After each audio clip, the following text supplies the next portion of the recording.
It's the top of the hour. We're going to get started, Okay. and and we want to have a great conversation today. Listen, I'll challenge you as attendees, if you can. If you're driving, don't do it. But if you can, turn on your camera. We'd love to talk with you and hear from you. Um, Yes. we have just a few kind of prepared remarks, Ashton and I, but there's other experts on this call. I just want to Mhm. talk a minute about practice habits. So practice habits, we've had kind of fun this year, kind of naming things. It started as a small offshoot of MJM, but practice habits is where it's all going to be housed now. And we know that practice makes perfect, but the only way to develop habits is to practice them. And of course, the nice little double play with all I of us did it from being LinkedIn and put leaders my in our information. practice. Yeah, it didn't send me the email. And hi, Casey. I think you're not on mute.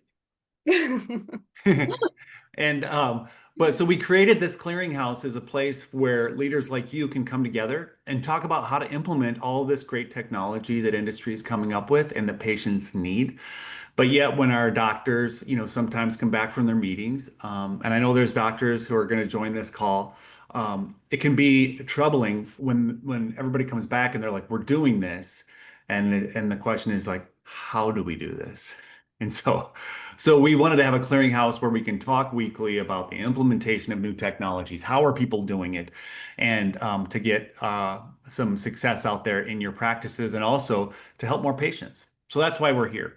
I'm always excited to see our other friends, hear from industry support. Some of them we featured, some of them we haven't yet. Many of them will feature again. It just depends on if Cade comments on my pocket square or not. And then, but we really want this to be interactive, so feel free to interrupt and Yes, ask please. questions. So I want to get started today. Our topic with Ashton Poe is the importance of IG. And it's a broad topic, but specifically, we're going to be talking about implementation. And there's all kinds of workshops popping up now. Ashton participated in one at Askers. Ashton and Kim participated in one with industry. There's a couple happening next week regionally. There's another big course, the business of interventional glaucoma, happening at Askers this next spring, and it's going to be, there's already people registering. You should get your registration done because it's going to be filling up quickly. It's the Thursday before Askers. I'll send a link out to everybody as part of this discussion.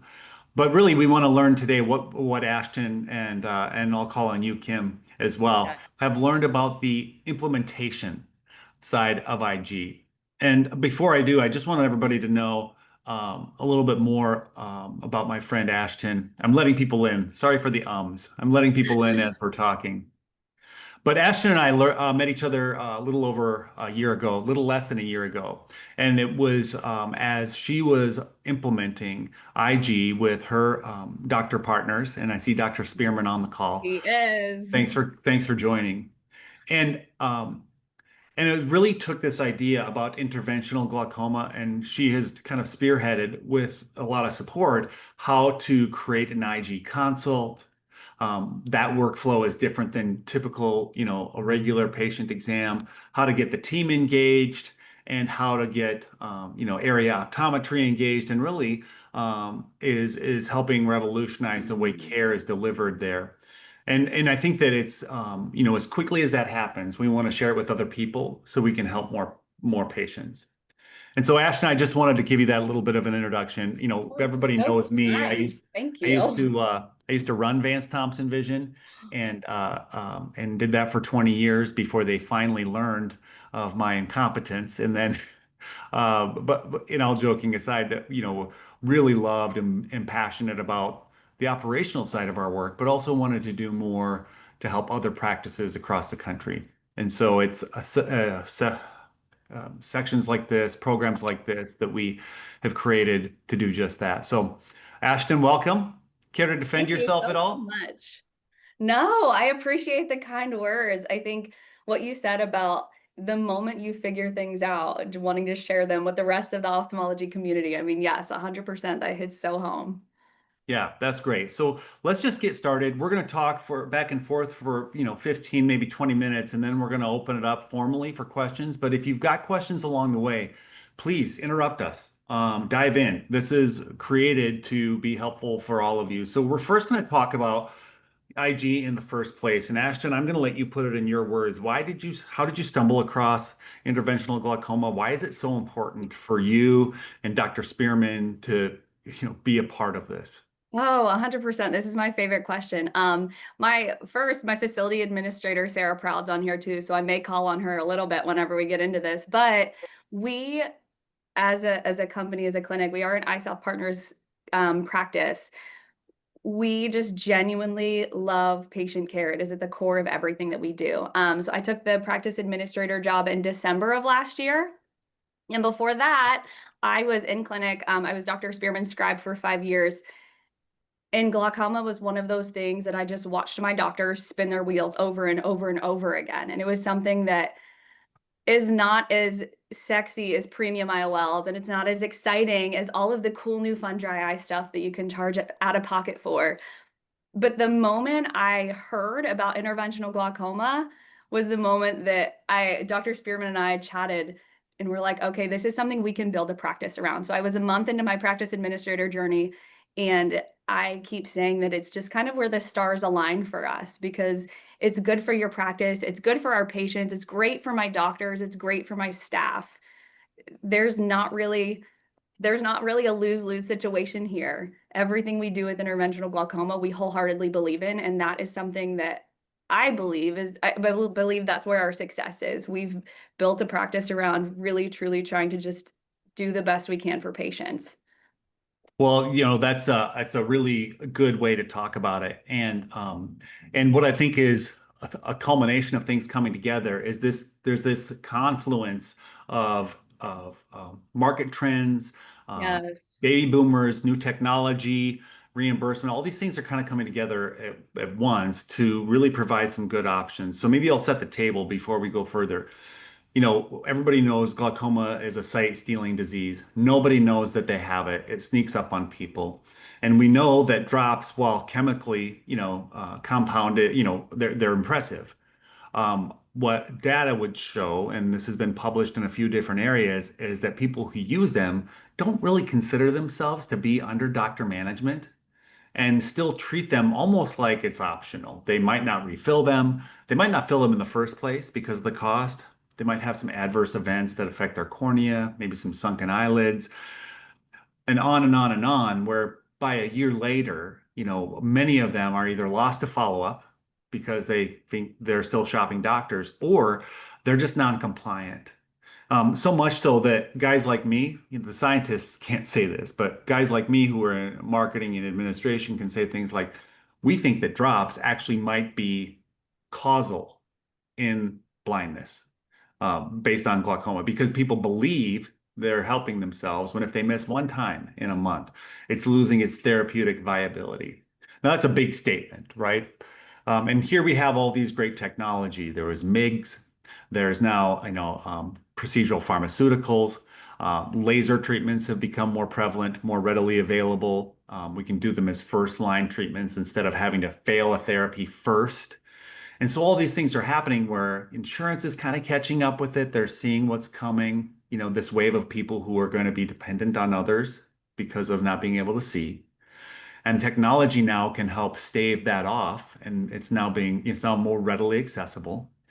And we just need practices to get excited about glaucoma care. We're like the missing link now. Yes.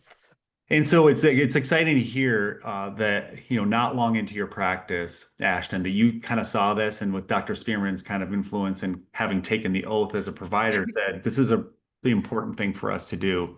Yeah, 100%. And then you talked about also cataract surgery, and the premium space being Mhm. maybe a sexier part of Yes. ophthalmology. But when I do the numbers and I start looking at cataract surgery, plus or minus premium, um, you know, uh, a laser therapy, and then maybe a couple years and a procedural pharmaceutical with drops as a bridge in between, the lifespan of that patient and their glaucoma therapy is much more, has more economic output than Yes. cataract surgery could ever hope to. We just maybe might not be thinking about it that way Yes. because we've Yeah. been treating it as a clinical, you know, um, thing along the way. So that's the backdrop that I just want to set the table with. Now, implementing it is another thing altogether. So you have this good idea with Dr. Spearman, and my guess is that, with some of the branded procedural pharmaceuticals, you're thinking, man, we could do some fun things. How do you even get started? So again, because I was his scribe for 5 years, I was our director of clinical operations, clinic manager.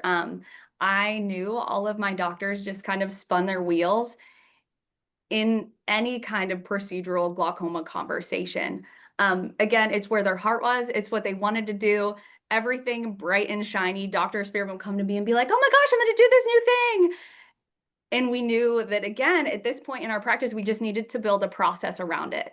So, coming from a clinic background, I don't like things to be incredibly difficult because I know that I have 12 providers that I have to get on board. I have an entire staff that I have to get on board, and that is my techs, that is my front desk. I've got a surgery center below my main medical location that we had to get on board because they have a bunch of doctors down there. So I wanted to keep it as simple as humanly possible. So we are a comprehensive practice at heart. And we do cataract surgery. We do a lot of it. We have a high premium conversion rate, and that's something that we know very well. So when we were implementing, Matt, and Kim knows, I am a big flow chart girl. I wholeheartedly believe in looking at an entire process and figuring out where I can tweak little things to create something brand new. So we mimicked our interventional glaucoma process, which is now an IGE valve in my practice. We mirrored a cataract process as closely as humanly possible. Because then my entire staff, my doctors, my patients, and then when I branched out into my external doctors, everybody has muscle memory for a cataract patient. It's already there. We just had to make a few tweaks and it exploded for us in such a good way. Really smart thing that you said there. So you're mimicking an existing process, Mm-hmm. and pulling it across to maybe a category where you hadn't had a similar process before. Yes. I think that's really smart because I think the cataract world, we learned that we should mimic the process that we learned in LASIK, Yes. which was, by the way, never lose a lead. Okay. Yes. But the same thing now is the case with a couple steps later, glaucoma. We never want to lose a patient Ever. who is progressing in their sight-stealing disease, Yes. right? And so the stakes are even higher. 100%. So I really like that you made that analogy. And then the checkpoints and the operational flow is not so dissimilar than what you did in the cataract days. Dr. Spearman, you made the mistake of joining this call. So I'm gonna He knew he was going I to want get to killed call now. on you for a second because you're working hand in hand with Ashton to pull this off. She's working on the admin side and workflows. How did it change things on your side when it comes to the actual care? Yeah, I mean, I think, we don't want to see people lose vision, especially in a way that you can't reverse. And so the time where she's saying, spinning our wheels, it's the, patients that you had good control of their glaucoma and then they start to worsen and you're trying to go back and remember, what drops have they tried in the past? Did they have side effects? Like, cost effectiveness of a potential drop in the future. And you quickly lose sight of the fact that they might be a great MIGS candidate, whether they had it at the time of their cataract surgery in the past or haven't. But the potential ways to treat it are so numerous that I think it just ate up chair time. And to really, in somebody who believes in an interventional process for glaucoma treatment, to lose sight of the impact that you can provide for patients is troubling when you get to the end of the day and you're like, I don't know how I didn't offer that to that patient. And then Ashton would see how like ridiculous it was that I wasn't even having the conversations that I truly believe in. And so to create a process just to make it actually happen was huge. Yeah. And so then workflow wise, you've got patients now who are being educated. The diagnostics are kind of pre-done. Are they educated at all beforehand, Ashton, the patients who are coming Yes. in? So how are you doing that? Yeah, so again, we're mirroring cataract surgery as closely as possible. So our doctors will see a routine glaucoma patient, so like for their 4-month eval, and instead of having an interventional conversation at that appointment, our doctors, Dr. Spearman, all of the docs here will say, hey, look, your pressure is going up, you've got RNFL thinning, whatever it is that indicates that we need to treat them. And then they reschedule them for 2 weeks later, just like we would a CAT eval. And when they're rescheduled for this specific appointment type, it triggers, again, the process that we would do for cataract surgery. So Dr. Spearman made videos like, what is glaucoma? Why do we as a practice believe in interventional glaucoma? What are your options? Things like that. So those patients are sent these videos. We have some interventional glaucoma packets and pamphlets that Glaukos made. We have, again, I created like a what is an IG eval, like piece of paper, like document that we give out to all of our patients just about what is it and why is it important. I think the easier part of cataract surgery is that patients are symptomatic. They know that their vision is blurry. They know that they can't see. They know they have glare. I think it is so, so important. And we as a practice think it's so important to educate them because they don't feel their pressures going up. They don't know that their visual field is caving in. So we try to be very intentional on the front end of this appointment. So when they come in, they're ready to just talk procedural intervention. So You what, know, but one of the things, oh, sorry. no, go ahead. Oh, I was going to say one of the things that might be nice as a follow-up, and I don't want to put you on the spot, but if you've got a draft form of any of the thing I you share do. with patients, I'll bet everybody on the call would love to just read that. Yeah, And I 100%. encourage you to make it sound like your own practice, but Yes. that patient communication is so important. Now, one thing that I've heard from another practice is that during that education, for patients who already know they have glaucoma, they're kind of coming in expecting a procedure that day. They're pre-educated that you're coming in for a checkup, but we're probably going to be doing something interventionally. And they've kind of racked and stacked kind of an IG procedural afternoon. Yes. And that I think that can be extremely helpful as well. So they're kind of preconditioned to think procedurally minded. Have you done Yeah. anything like that within your practice? So not procedures specifically. The goal of the IG eval is that we hand these patients to our doctors on a silver platter. Like I said, I want it to be so much easier to talk about and recommend procedural intervention than it is for them to be like, oh, actually, we're going to stay on a drop. Like, we do everything in our power to make sure that these patients know procedural intervention is what we do and what we believe in. I love that idea.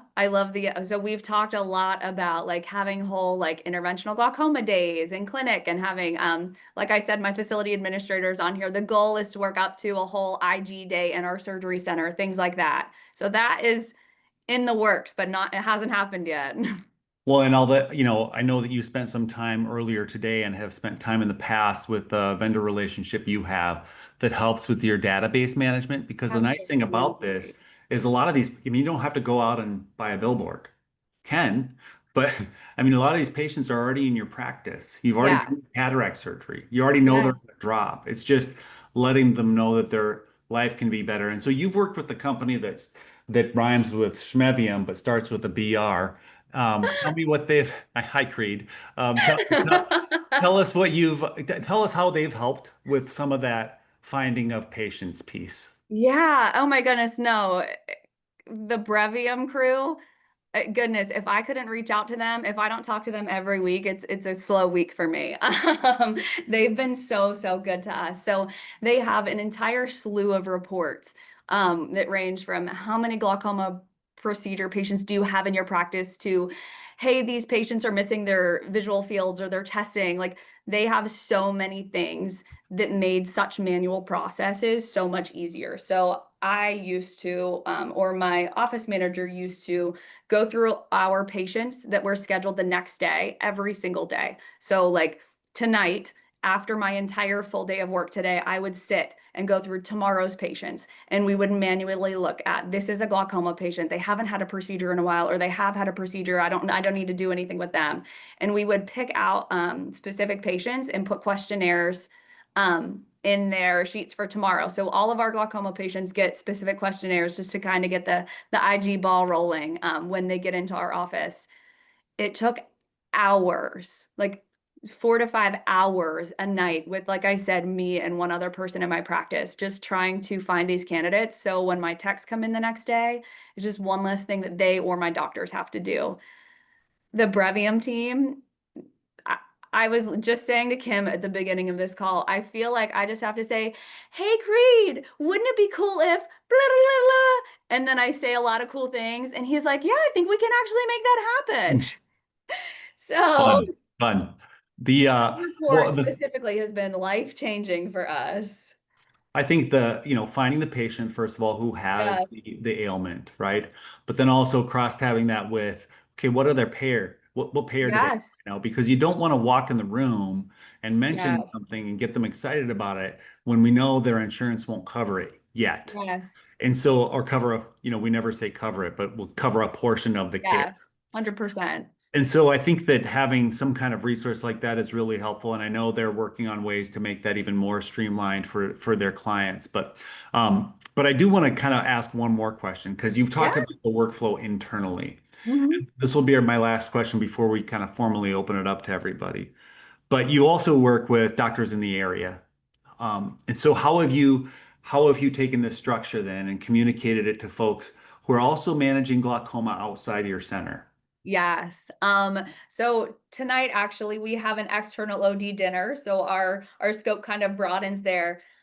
When we started our IG journey, our IG initiative at Scott and Christie, I was very, very laser focused on one specific external practice because everybody on this webinar knows that if you do one wrong thing when you are collaborating with an external optometrist or an external practice, if something goes wrong, it's a big deal. If they don't get a patient back, if we don't get letters, it becomes a much bigger deal than if I miss something on the inside. So the one practice that we focused on, I went to their office. I sat with the two doctors who owned it and their office manager, and we just talked about, again, what is it? What do we believe in? What are we doing in our practice? And then from a care model perspective, we again try to mimic the co-management model as closely as possible, just because it's something that everybody has muscle memory for. So if it's an iDose or an iStent and it doesn't have a global and I'm not co-managing, I am collaboratively seeing this patient with this optometrist, it doesn't matter. We're still sending letters. We're still keeping those lines of communication open.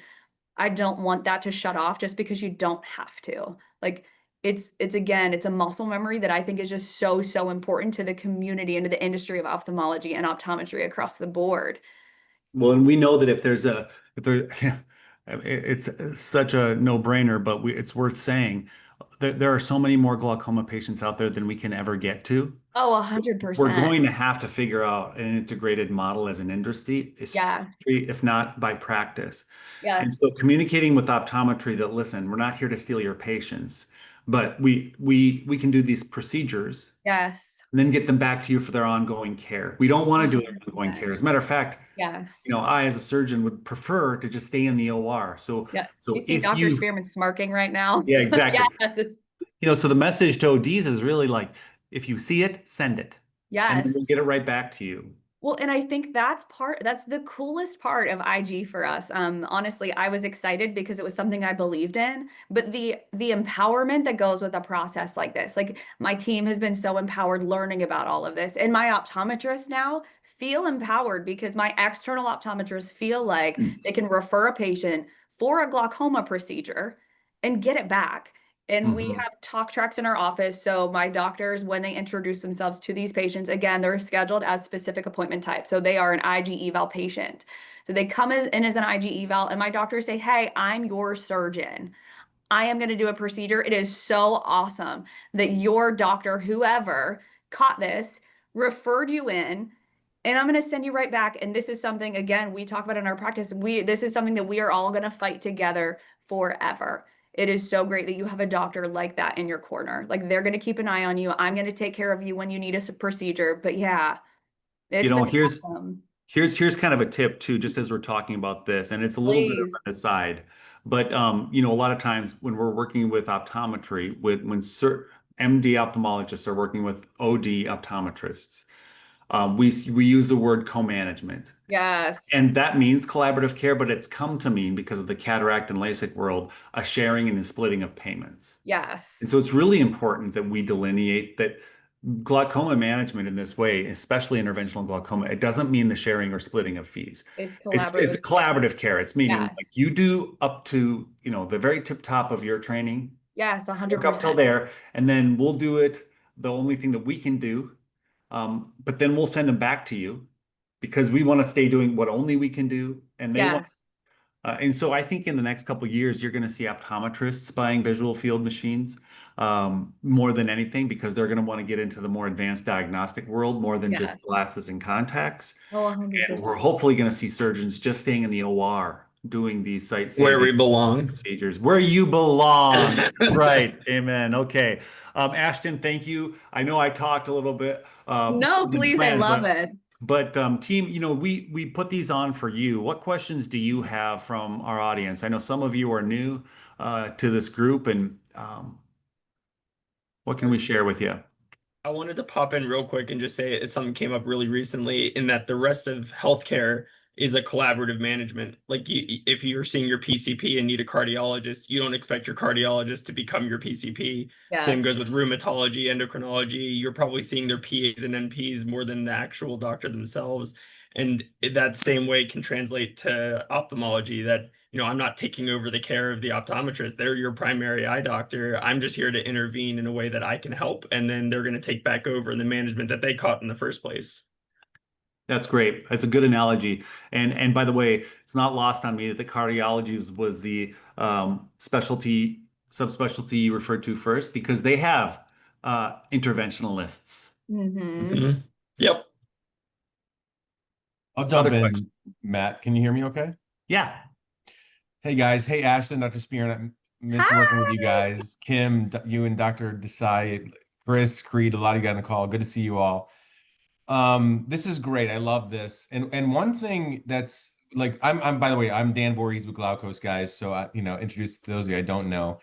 One thing that I continually hear, and I would love, like the end goal is a lot of what stuff that you're working for. Let's create an IG eval and the passion around that. And so many of your colleagues who are in that mindset that cataract and refractive is so much sexier, and that conversation is so much easier Yes. with a doctor or with a patient, I should say. I mean, I did a dinner on Tuesday with a huge, very similar to your practice, huge practice, high volume. They have their own surgery center, and they bought into all that stuff. Drops are there. They're not the best. I love these procedures, but when I get to a patient, they all say no. I have a hard time selling them on that concept. And maybe selling is not the right way. So, if That's we put all interesting. this, yeah, if we put all this other stuff in place that like build out IG eval, build out collaborative care networks, I hear it so much from the MDs. I don't know what that should sound like. So I guess Yes. one of my question is like, when you've teed that patient up, which what we're trying to do, doctors are giving up on themselves on that conversation. They feel like they lose a lot of patience. So I'm curious, Sure. any guidance there from how to win in that conversation or what that might sound like. We hear this almost on an everyday basis. So how do you go into that? And my answer, I'll say it first. I say the conviction that you have will push the Yes. patient there. Dr. Spearman, how would you answer that kind of question or dialogue? I mean, I think this is what Ashton's helped me with is that like you asked me this 6 months ago or a year ago, 100%. Like you have the conversation and just whatever I'm saying just isn't landing the procedure that I think the patient would benefit from. And as time goes on, I think you kind of learn what connects with patients. And so like you said, having a like strong conviction about the data behind the procedures is what patients respond to.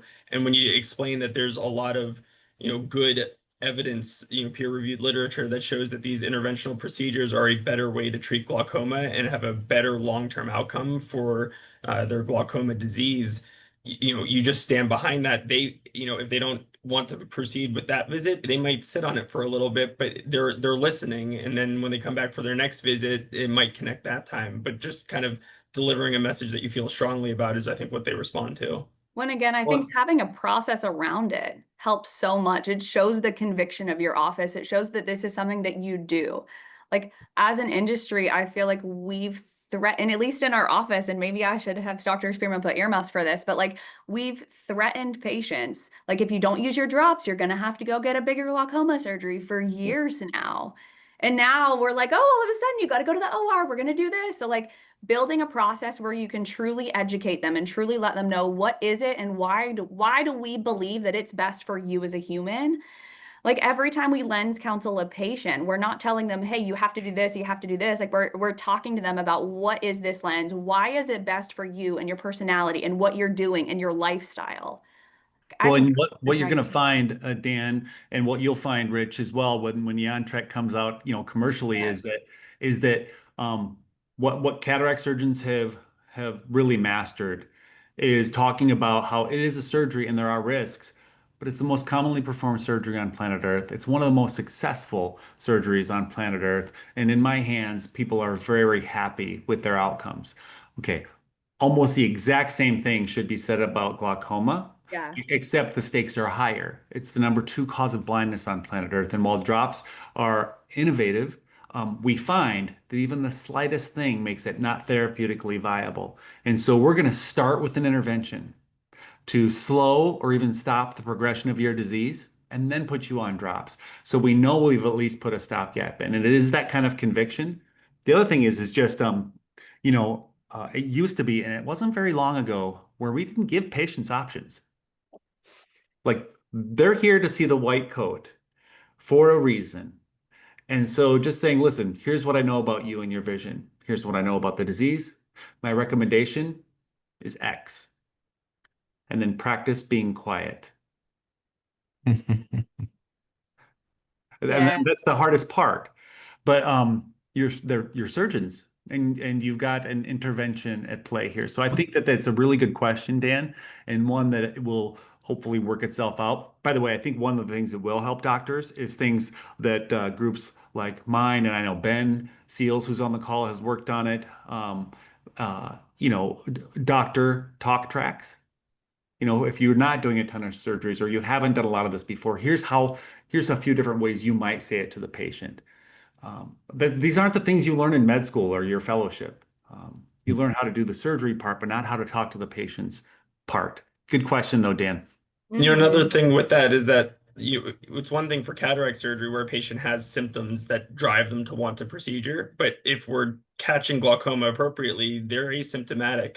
And so I like the IG eval to as a second opportunity. We've already told them that they have the diagnosis, but then when they come back, you can kind of reconfirm it by showing what supports the fact that they have a potentially blinding disease and making sure that they understand there's a reason to go to the OR and that it's not just us, wanting to do a procedure out of nowhere.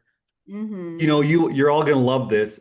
I know the title, but I can't remember the publication. But very soon, there's going to be an article published by Dr. Christine Funke from Arizona, and the title is "The Patient Isn't Afraid of the OR, You Are." Yes. And it goes right at the heart of what your question was, Dan, which is I that we love just need to get into we're in a 25, 30-year rut of prescribing drops. And One one quick sentence that came out of that dinner on Tuesday. I was in Buffalo, lucky me. But the doctor, Ashton, the doctor said, like, kind of what you said, like, yes, we scare our patients, but don't confuse scare with care. Like Yes. that's actually what this is. And it Yes. like there was a room of this was a provider meeting with their own internal ODs, their own internal MDs, and they're just dipping their toes into the IG mindset. So that's why a lot of this stuff came out. But when she said that, everybody was like, "Oh, you're right. Like this is the best way to care for our patients. Yeah, we got to scare them, but like that's what this is what we should be doing." And it I was like that. yeah, yeah. Mhm. What other questions do we have? Any admins or doctors? I know we've got some folks from industry as well who were grateful for the partnership. By the way, this is a safe place to speak freely. I Yes. didn't show up my conflict of interest slides at the beginning, but this is nobody pays us for this. This is an unsanctioned space. So have at it.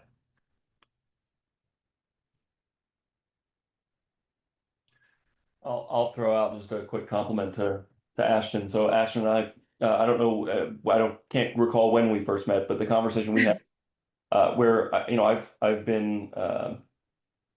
enjoyed attending the Bigs meeting, and I've enjoyed attending some of these conferences where you hear the talk about this transition to interventional glaucoma.